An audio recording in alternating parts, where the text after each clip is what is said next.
Iran की jail में एक बूढ़ा कैदी होता है जो बहुत ही बेचैन और बहुत ही परेशान होता है। वो किसी का इंतज़ार कर रहा होता है।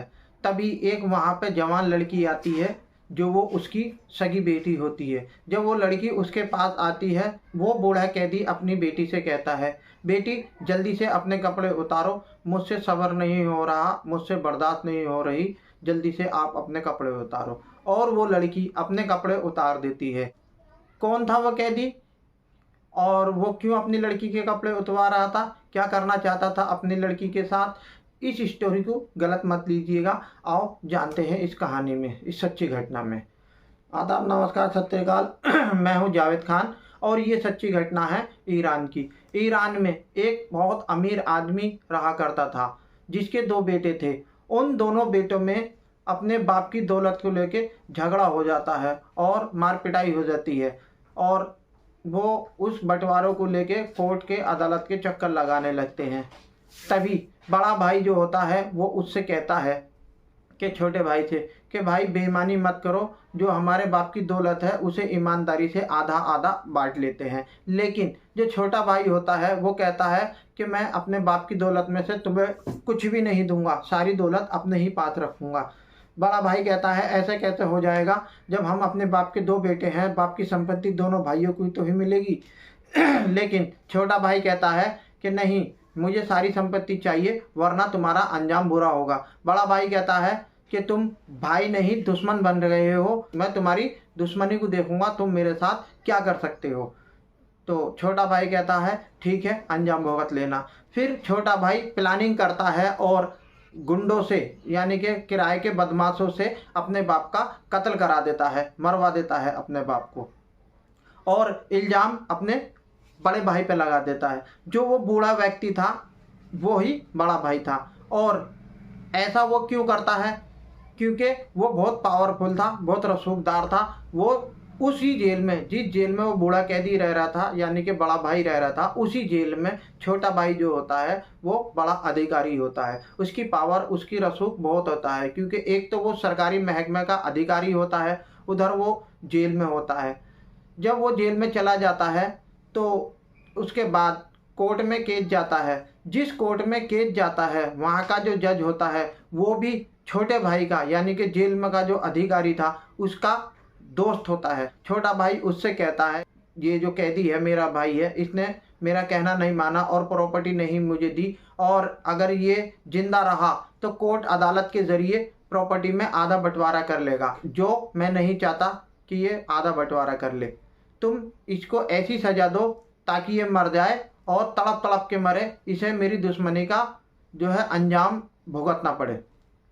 तो वो जो जज होता है, जो उसका जेल अधिकारी का छोटे भाई का दोस्त होता है, उसे ऐसी सज़ा देता है जो आप भी सोच के हैरान रह जाएंगे।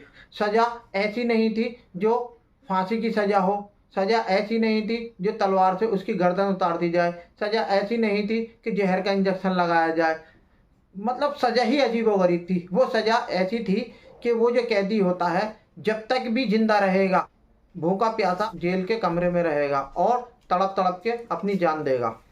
ऐसी सज़ा थी जिसे सुन के सभी हैरान रह जाते हैं और भौचक्का रह जाते हैं। ये बात जब उस कैदी यानी कि बड़े भाई की लड़की सुनती है कि मेरे बाप को ऐसी सज़ा दी गई है, तो वो भी हैरान हो जाती है और परेशान हो जाती है और सोचने लगती है कि मैं अपने बाप के लिए क्या करूं, क्योंकि वो लड़की अपने बाप की इकलौती थी, उसका कोई भाई नहीं था। वो बहुत परेशान हो जाती है और सोचती है मैं अपने बाप को कैसे बचाऊं। फिर ये भी सोचती है कि मेरा बाप बेगुनाह है और मेरे चाचा ने दौलत के खातिर मेरे बाप को फांसा है, मुझे हर हाल में अपने बाप को बचाना होगा। वो लड़की फिर अपने बाप को बचाने के लिए प्लानिंग करने लगती है और एक दिन जज के सामने अर्जी लगाती है और कहती है कि जब तक मेरा बाप जिंदा है तब तक मुझे अपने बाप से रोज़ मिलने की इजाज़त दी जाए। तो जज भी ये सोच लेता है और उसका चाचा भी ये सोच लेता है कि ये अब एक दो दिन में तो मर ही जाएगा और इसकी लड़की से इसे मिलने से क्यों रोका जाए, वरना दुनिया सोचेगी कि ये ज़्यादा जुल्म हो रहा है। तो वो इसे इजाज़त दे देते हैं मिलने के लिए। वो लड़की जब अपने बाप के पास जाती है और जाने के बाद अपने कपड़े उतारती है तो वहाँ जो गार्ड होता है सिक्योरिटी के लिए, देखभाल के लिए, जब वो दूर से देखता है तो उसे ऐसा लगता है कि वो लड़की अपने कपड़े उतार रही है और उसका बाप उसकी छाती को पकड़ रहा है और उसके साथ संबंध बना रहा है। ये बात जब पूरे जेल स्टाफ में फैल जाती है और पूरे ईरान में फैल जाती है और वहाँ उसकी बहुत ज़्यादा लड़की की और उसके बाप की बेइज्जती होने लगती है, थू थू होने लगती है।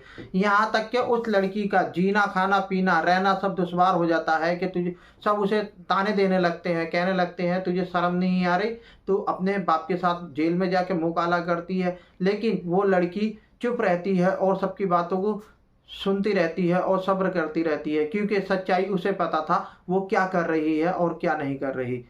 उसे जो उसका मिशन था, जो उसकी प्लानिंग था, उसे पूरा करना था। उसे अपने बाप की ज़िंदगी बचानी थी, इसीलिए वो खामोश रहती है और सबकी बातें सुनती रहती है।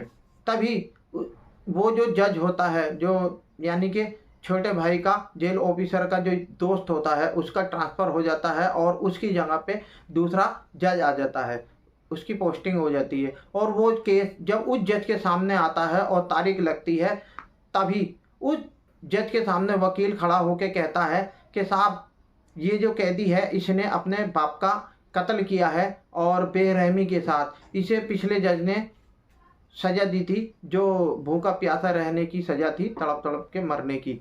और वकील कहता है, जज साहब इतना नहीं, ये आदमी कातिल तो है ही, उसके बाद ये बदचलन है और ये एक ऐसा गुनाह कर रहा है जिसे आप भी सुन के हैरत में पड़ जाएंगे।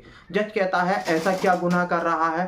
तभी वो वकील बताता है कि जज साहब, ये अपनी लड़की को अपने पास जेल में बुलाता है और उसके साथ नाजायज़ संबंध बनाता है। जज सुनता है और हैरत में पड़ जाता है कि ऐसा कैसे हो सकता है, जो इंसान को सज़ा दी गई हो और वो भूखा प्यासा रह रहा हो, वो अपनी लड़की के साथ ऐसे नाजायज़ संबंध कैसे बनाएगा। तभी जज साहब उस लड़की को आदेश देते हैं कि आप कटहरे में आइए और हमें बताइए कि आप अपने बाप के साथ जाके नाजायज़ संबंध क्यों बनाती हैं, आपको शर्म नहीं आती? तभी वो लड़की फूट फूट के रोने लगती है और रोते रोते जो है जज से कहती है, जज साहब ऐसी कोई लड़की नहीं होगी जो अपने सगे बाप के साथ संबंध बनाए।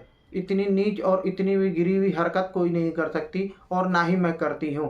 तो जब जज साहब कहते हैं कि तुम्हारे खिलाफ सबूत हैं, जेल में जो स्टाफ है वो तुम्हें देखता है कि तुम अपने बाप के पास जाती हो और अपने कपड़े उतार देती हो।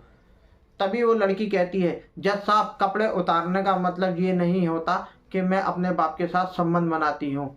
ये जो मेरा बाप है, इसने 2 साल पहले मेरी शादी की थी। जो मेरा शौहर था वो 6 महीने पहले मर गया और अब से 4 महीने पहले मुझे एक लड़का पैदा हुआ है और मैं अपने बच्चों को दूध पिला रही थी और सोच रही थी कि मैं अपने बाप को कैसे बचाऊं इस भूख प्यास से। मेरा बाप बेगुनाह है, मरना नहीं चाहिए, मुझे हर हाल में अपने बाप को बचाना है। मेरा बच्चा रो रहा था और जब मैं उसे दूध पिलाने लगती हूँ तो वो चुप हो जाता है और शांत हो जाता है और सो जाता है। तभी मेरे दिमाग में एक प्लान आता है कि जब मेरा बच्चा दूध पी के सो सकता है, चुप सकता है और उसकी भूख शांत हो सकती है, तो क्यों ना मैं ये दूध अपने बाप को पिलाऊं और उसकी जान बचाऊं। मुझे उम्मीद थी कि जब कोर्ट में इंसाफ होगा, मेरा बाप बाइज्जत बरी होगा। जज साहब, मैंने अर्जी लगाई कोर्ट में और अपने बाप से मिलने की इजाज़त मांगी और मैं जेल में जाने के बाद अपने कपड़े उतार के अपने बाप को अपना दूध पिलाती हूँ ताकि वो मरने से बच सके और उसकी जान बच सके।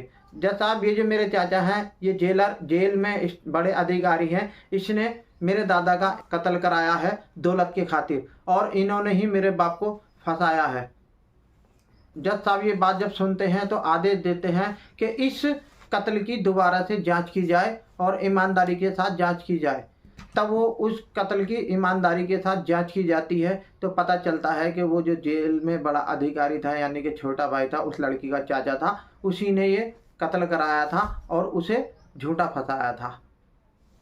तब वो जो कैदी होता है, बूढ़ा कैदी होता है, यानी कि बड़ा भाई होता है, उस लड़की का पिता होता है, उसे बाइज्जत बरी कर दिया जाता है और जेल में जो अधिकारी था, यानी कि छोटा भाई था, चाचा था उस लड़की का, उसे अरेस्ट कर लिया जाता है। उसके साथ साथ जेल में जो भी स्टाफ था जो उससे मिला हुआ था, उन्हें भी अरेस्ट कर लिया जाता है और जो जज साहब थे जो उस जेल के अधिकारी के साथ मिले हुए थे, यानी कि चाचा के जो दोस्त थे, छोटे भाई के जो दोस्त थे, उन्हें भी नौकरी से बर्खास्त करके जेल भेज दिया जाता है। और वो लड़की और वो पिता दोनों सारी दौलत को लेके हंसी खुशी अपनी ज़िंदगी जीने लगते हैं। डियर, देखा आपने कि एक लड़की ने अपने दिमाग से, अपने हौसले से अपने बाप को भी जिंदा रखा और बाप को बाइज्जत बरी करा लिया। अगर ये वीडियो आपको अच्छी लगी हो तो प्लीज़ लाइक करें, सब्सक्राइब करें और कमेंट करें। और डियर फ्रेंड, मैं आपको बताना चाहता हूँ, आप मुझे जो भी कमेंट करेंगे और जो भी आप अपना नाम लिख के भेजेंगे, आपका नाम बोल दिया करूँगा। जय हिंद।